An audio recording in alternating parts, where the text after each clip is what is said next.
Amahoro neza, haciye igihe kinini tudakora amavideo kw'isomero, mu gatondo niyumviriye ko uno munsi umuntu yokora akavideo gatoyi kw'isomero. Ubu nyene ngira ndabereke ukuntu umuntu ashobora gukora application akoresheje intelligence artificielle, mumaze imisi mubibona ku mavideo, ku ma réseaux sociaux n'iyindi. Uno munsi rero isomero tugiye tubereke ukuntu umuntu ashobora gukoresha ama logiciel novuga ari gratuit nka Antigravity, Antigravity batayizi niyi Antigravity, iyi application umuntu ashobora gutereshaja ku buntu agashira muri telefoni wiwe. Ubu nyene iyi application ya mbere ngire ngombe nkore application ya calculatrice. Ndashobora gukora calculatrice canke nkashobora gukora application inyereka ama dashboard atandukanye n'izindi, canke integration y'ama API. Muri video zikurikira nzobereka ukuntu umuntu ashobora gukora integration ya API za OBR canke n'izindi zose dukoresha ngaha mu Burundi. Ndacrea dossier ngire ndayite calculatrice, mkdir calculatrice. Ndayugurura nkoresheje Antigravity. Okay, ndayuguruye aha ndafise calculatrice igaragara. So iyi partie rero yo ngaha ni partie y'ama configuration imeze nka VS Code. Aha iragaragara tout simplement. Ngaha nkeneye gukora application iri simple iza gukoresha trois technologies, harimo HTML, CSS, JavaScript gusa. Okay, je vais dire fais une application avec HTML, CSS, JavaScript qui va fonctionner et qui sera une calculatrice intelligente avec un bon design et plusieurs fonctionnalités mathématiques intégrées, aussi la trigonométrie. Je vais taper sur entrée. Candindira ahantu murabona ko ata fiche nimwe nigeze ncreya. Aha ndi muri mode fast, nari kujyana mode planning, reka ngume muri mode fast. Aha iraza gutangura kugenera. Bon, mu kanya duca dusubira ihejeje, iriko iragenera, je dois attendre, nayihaye prompt nini, reka turindire turabe umwanya iza kumara. Haratanda ndashobora kuba ndaraba ibindi bintu, par exemple nkaja nko muri dans mon navigateur, nkaraba sikwa Antigravity ni logiciel ya Google. Nshobora gukoresha hari izindi AI nka Claude AI, nazo ushobora kuzibaza, hari na ChatGPT, ushobora gukoresha ChatGPT, ushobora gukoresha yitwa DeepSeek, hari n'izindi zo kuje, hariho nka yindi nk'ubu par exemple hariho Figma AI. Figma nayo yarashizemo actuellement noze application ya AI. Hariho yitwa AI Studio nayo ikora gute. Okay, nababwiye ko ubu actuellement mushobora gukora amatashi menshi en même temps.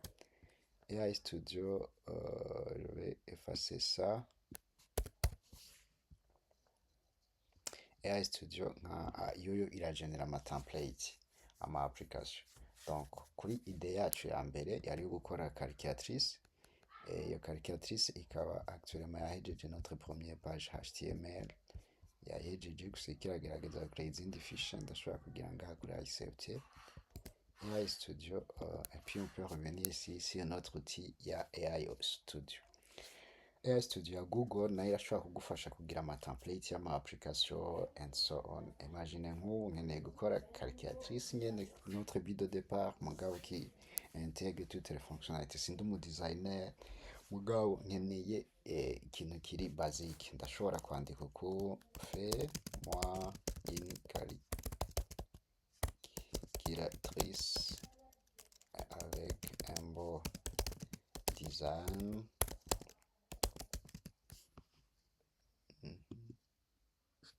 Actuellement yahejeje kugira calculatrice yanje, urabona ko ngaha yayiransije pour faire des tests. Voilà calculatrice qu'on a reçu ngaha. Iyi ni agent mode ya Google, iriko iragerageza kuraba ko calculatrice yagize ifonctionne actuellement. On peut voir iriko iraraba, iraza kwanaliza muri navigateur yanje, irabe si ok voilà, narose des sinus, les degrés, cosinus, tangente, and so on. Ok, je peux revenir. Ngaha iriko irambwira ko iriko irakora currently working. On peut voir analyser le code qui a été écrit et puis l'accepter. On a calculatrice scientifique, on a les styles, on peut les accepter. N'ibindi. Voilà, il va faire le scroll down kugira ariko zikora. Il va continuer donc. Actuellement, ndiko ndabereka ivyerekeranye na Google Studio avec un bon design pour une calculatrice scientifique avec les fonctions trigonométriques. Abanyiharuro murambabarira. Ok, je vais faire build. Ok, ici en quelques mouvements iraza gutangura gukora ikiragira design. Ndaza kwereka application tuza kuronka, kuvuga muri umwanya nyene tuzakora application zibiri. Iyi iza kuyikora HTML, CSS. Kenshi iyi application ikunda gukoresha React na TypeScript. Bon, normalement ngaha muri Antigravity tuba twabwiye kwikoresha HTML na CSS, mugabo AI Google Studio amakuru menshi utayakoresheje langage ikoresha React na TypeScript. Ok, normalement c'est bon. Ngiye kurikira aba rending playback parfait. La calculatrice il est déjà prêt. Karansigura ukuntu amafiche apanze tutu. Sinus, tangente. Je vais ouvrir mon calculatrice ngaha. Ici, okay, je vais faire un clic droit. Je vais faire Open with Live Saver. Ok, voilà, calculatrice. Si je fais, voilà, il a scrolling down, c'est pas de souci. Si je vais faire 7 plus 6, je vais faire égal. Daronga inyishu. Bah, 7 plus 6, je sais pas. 7, je vais effacer. 7 plus 6. Ça doit être 13. Voilà, c'est 13. Voilà, si je vais faire un exposant, peut-être exposant 2, ça va être comme ça. La fonction d'exposant ne fonctionne pas correctement, pas de souci. Regarde, si je vais faire cosinus, bon, je vais chercher cosinus de 90. Ok, voilà, sinus de 0. Voilà. Donc, encore la majorité de fonctionnalités yamaze kuba avec un design. So ndashobora kubandanya nkameliora et nkayigira mais j'ai pas aimé ton design. Essayez de faire une calculatrice avec un design d'occasion. Sinzi ko muzi mwese calculatrice Casio twakoresha ku ishuri ukuntu yari imeze. Reka turabe ko ishobora kuba ifise kama information calculatrice scientifique ya forme Casio. Turabe ko ishobora kuyitora avec les boutons kurya nyene twari tuyizi ku ishuri. Il va faire sinon on peut revenir muri ya AI studio yacu ngaha. Voilà. Nayo iratubwiye ko yahejeje. Yamaze gukora calculatrice mugabo yo yashizemo na AI.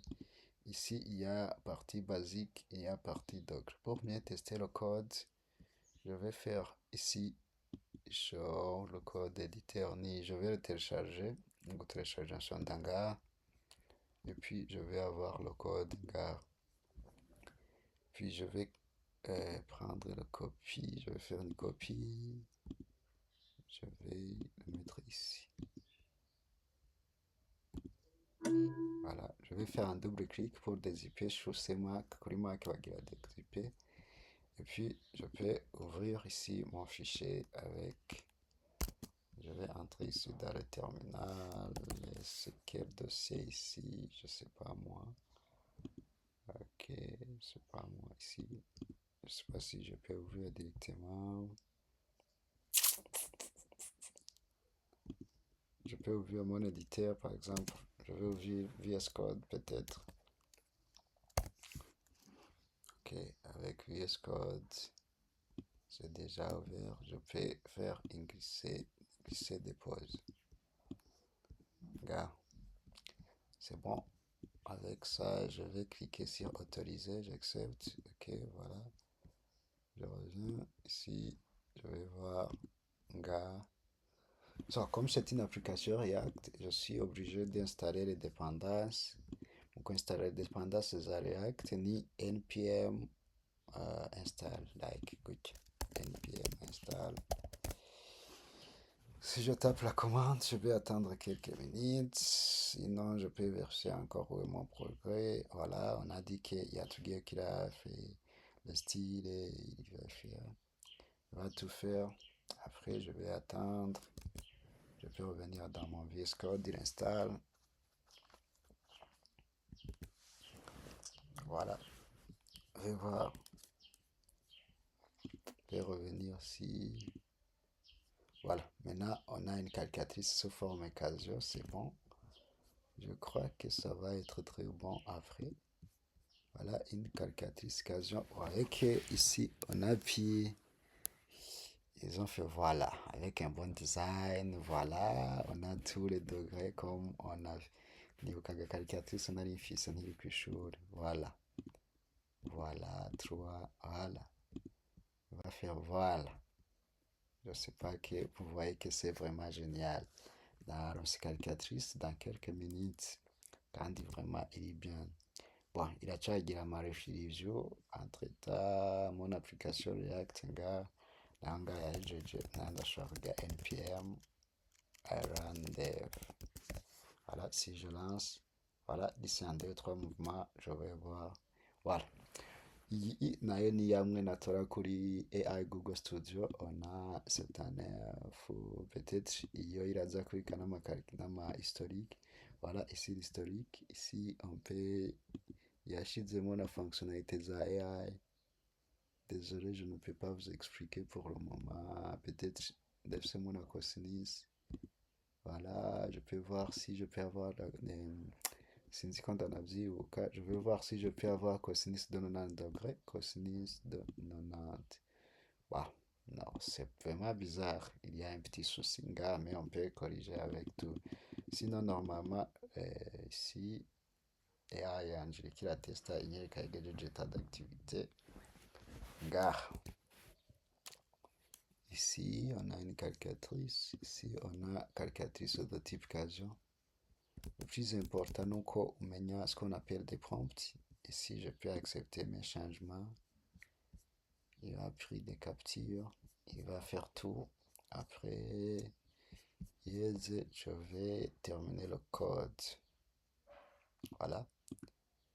Ababishaka rero, donc mushobora kuza muragerageza ama AI creating ama prompt, mukaza murabiraba mukoresheje antigravity iri gratuit actuellement. Urashobora kuyikoresha mugabo mufise amahera murashobora no kugura Claude AI.